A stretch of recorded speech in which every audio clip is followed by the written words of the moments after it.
viên đâm đe này. Wow, những problem mẹ này.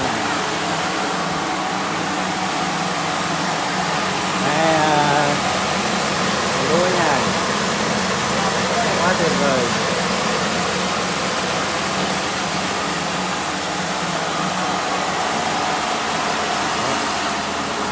Bên này chặt lúa, bên này này bột. Nhà nhỏ rất là tiện. Đấy, hai vợ chồng